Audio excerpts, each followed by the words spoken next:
Yay! Welcome to the show In Your Element with Dr. Jennifer Freed, and I'm featuring leaders in their field. We're talking questions having to do with fire, earth, air, and water to get to know them better so you can love them more. And I have a big disclaimer on this show, which is this is one of my sister souls on the planet, Emily Morse, and I feel so lucky to know you as a human being. I admire your work, but you're also just the dearest person as a friend. So thank you for doing this. And is there anything you want people to know? Emily Morse, just so you all know, is the #1 podcast on sex and sexuality. And she's a masterclass instructor, and she's been featured in the New York Times, and she's doing everything possible to awaken this world to the healthy ways to have love and sex in your life. Yes. Well, thank you for that wonderful introduction, Jen. I just want to say that you've been such an inspiration and such a dear friend, and you've helped guide this path so much. And you've been working in the field of sexual health for many years too. So I know you've helped me, Jen, so many ways. I'm grateful to be here. Okay. Do you want anybody to find your podcast or anything? This is what everyone find me. It's Sex with Emily everywhere on all social media at Sex with Emily. Instagram, I release 2 podcasts a week. Subscribe, check it out. I can answer your questions, feedback at sexwithemily.com. And I want to also say, because I've worked with you and seen you in action, I have never met anybody more compassionate. So there's nothing that you can't talk about with Emily and feel truly cared about. So thank you for that. First question, fire. What fuels your inner fire? What sparks you, Emily Morse? What sparks me? I would say I would say my work. My work fuels me as I do a lot of the stuff I talk about. Is these quick answers, Jen? Are these quick? Quick, just be quick. Yeah. Got it. My work fuels me. Okay, great. Earth, how do you stay grounded? The thing that got breath work and meditation. What about Jojo, your dog? Jojo, my dog, grounds me. Nature grounds me. Nature walks with Jojo.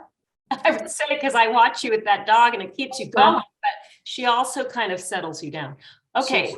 What is one of the guiding principles in your life? Like what's a code you live by or something like that? That's an area. I would say that, honestly, the quote that always comes to mind is be here now, because I work on presence and focus. And I think it's just being in the moment. It's a great guidance. What opens your in the moment, Jen? Yeah. Emily, what opens your heart? That's a water question. What moves your heart? I would say my love, my friends, my friends. Love is a good one. What outrages you? What gets you steaming angry?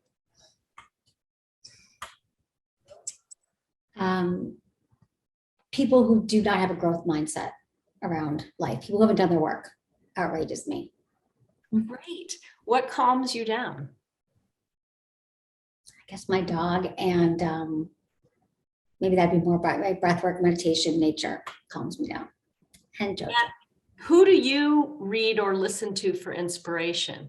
You know, what gets your mind in the right mindset? You, Jen. Reading your book was very, very inspiring.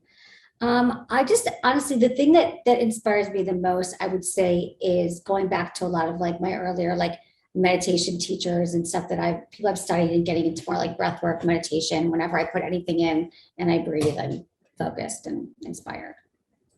And what makes you cry?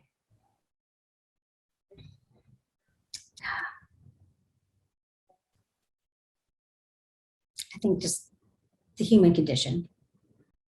The human condition of suffering. I think that knowing that people, struggle with so much, I think mental health, brain health. I think that just when people just, suffer in any way, when people open up vulnerabilities, when people are vulnerable and open, and, But I want you to know, I agree with this thing that you're saying, that what really makes you cry is the suffering of humanity and how unavoidable it is in some cases, but totally avoidable, and still people have to suffer. It's a tough one. That makes me cry too. Okay, what's your best personal workout? That's a fire question. What gets you like hyped and going? And yoga. Okay, but you're in super good shape. So you don't only do yoga, or you do like cardio yoga or hot. Yeah, I do like hot yoga, and what gets me in great shape? Pilates. Okay, but I did think you did a more active yoga. Okay, and what foods do you love, and what are your go-to foods? I know you're busy, but like, what do you depend on? I depend on like healthy, like organic vegetables, fruit. Like that's been my whole life. That's the foods that I crave that nourish me. So like organic, fresh fruits and vegetables inspire me. Yeah, Okay. they help, they nourish me. And when you were young, what book influenced your life? Like, what's something you read that guided you to where you are today? Um, The Artist's Way, the first time I read it.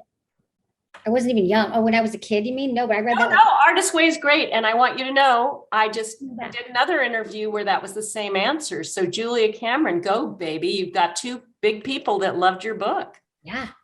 Okay. What is a recurring nightmare or daydream you have? That's a water thing where you're kind of overcome with feeling, either for a good reason or a hard reason. The overcome, I would say, I don't know how to answer that one.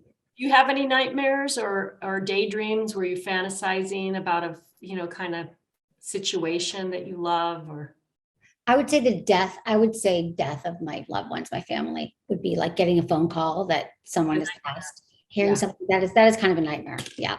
Yeah, I think that's a real common one when you get over 40, that call could be somebody you love that's passed. And I know I've gone through that. Everybody has died that would have died on those phone calls. And something that is a real human vulnerability, that we will love people and they will go, and sometimes unexpectedly, but sometimes they're just of the age. But I also know, yeah, that's exactly it. And also, I had that when I was younger. So, like, as I lost a parent so young that it's like a double fear. Like, I know what it's like, and it still feels hard. Like, that we're all going to get those calls one day. So, but it's good to remember that about the people we love, because then every time you talk to them, you think, like, how can I make this moment special? This visit, this time, this phone call connection. So it's a nightmare, but then it allows me to prioritize the time I have with everyone I love. Yeah, and I do think that you're particularly great at honoring our time together. Like, you make it feel special and important. So I think you've taken that lesson in. Okay, next question. What creative project are you most proud of? And wow, you've got a lot of things you've done. So which one are you most proud of?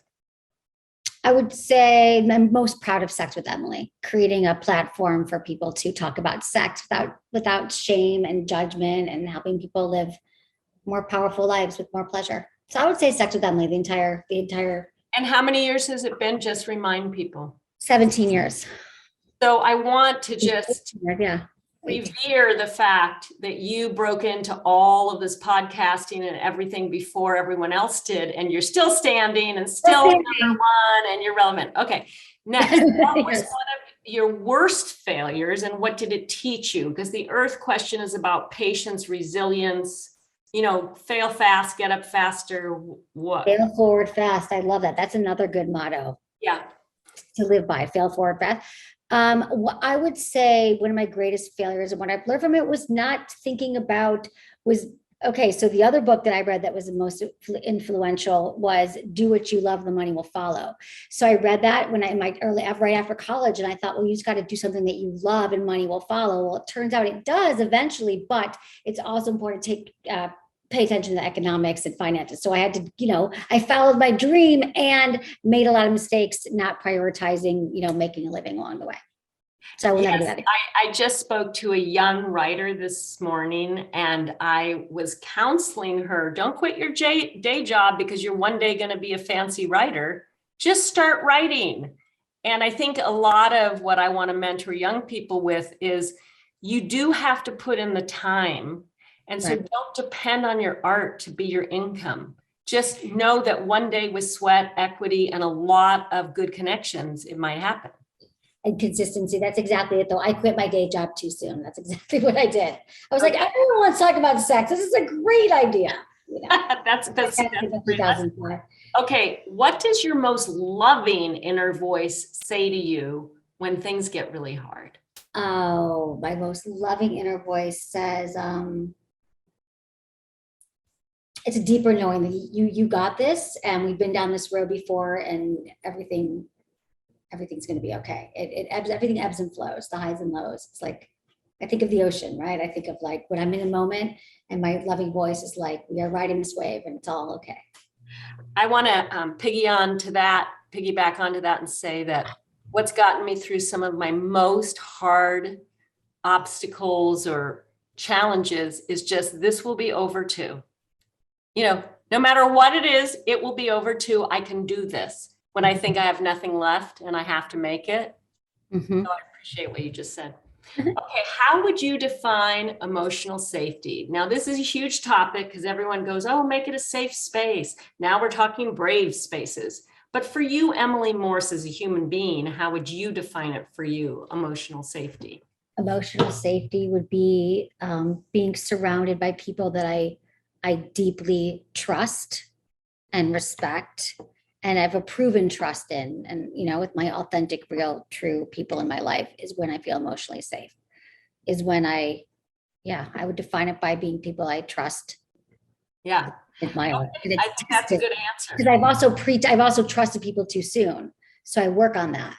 So for me, emotional safety is being with someone who I feel can hold space and hold emotions. And I think there were times where I wasn't paying attention to knowing who was safe and who wasn't. So it sounds to me like you have over time understood that trust is your love language, but it takes time to build that trust because you don't really know the highs and lows, who's with you. Exactly. Yes. Yeah. So well said. All right. Last set of questions. What's been your most adventurous journey? That's a fire thing. Like, what's made you go out in the world? What's your big journey? What have you done? I mean, I think this has been the big journey, going out and forging people to, to have a conversation that people weren't ready to have around sexuality and relationships. I would say my work has been my biggest adventure. What has been the hardest thing so far in your big life that you've had to do? And this has to do with Earth, about this kind of fortitude and endurance. And people sometimes really underrate how hard things can be. So what's been your hardest thing? Oh my God. I mean, there's so many answers here. My hardest thing, I don't know, Jen, let's see. I would say the real part, I would say two things come to mind. My father's death, I think, dealing with death at such a young age, and thinking, understanding the finality of that, and kind of how it reframed my life to think about not thinking about, being present with the ones that you love and making choices, that are not based on some future time, trying to be more present with my decisions. I would say sudden death. Maybe that would be the one. Yeah, that's a big one. When you lose a parent early on, it does shape your entire trajectory. Yeah. Okay, so what are the top qualities for you of true friendship? What are the top qualities? Honesty, loyalty, and I guess empathy, generosity. Yeah, I think empathy is a key one. As far as I've known you, you give it, you want it. And I think you have a very generous soul. So I really get that you want that back too. That's beautiful. Okay, last question. Big one for you, especially with your particular show and field. When you say, I love you, what do you mean by that? Such a good question. I mean that I'm here to support you and love you and not judge, to listen and hold space. Like I'm a trusted, safe place. Yeah. Yeah. I think that's really true about you. Okay, everybody that's been paying attention to my dear friend Emily Morse, Sex with Emily, thank you for watching, and find out more about all your elements by going to jenniferfree.com and ordering my new book, A Map to Your Soul. Thank you, Emily, for being on this. Thank you, Jennifer, for having me. Congratulations on your book. Thank you.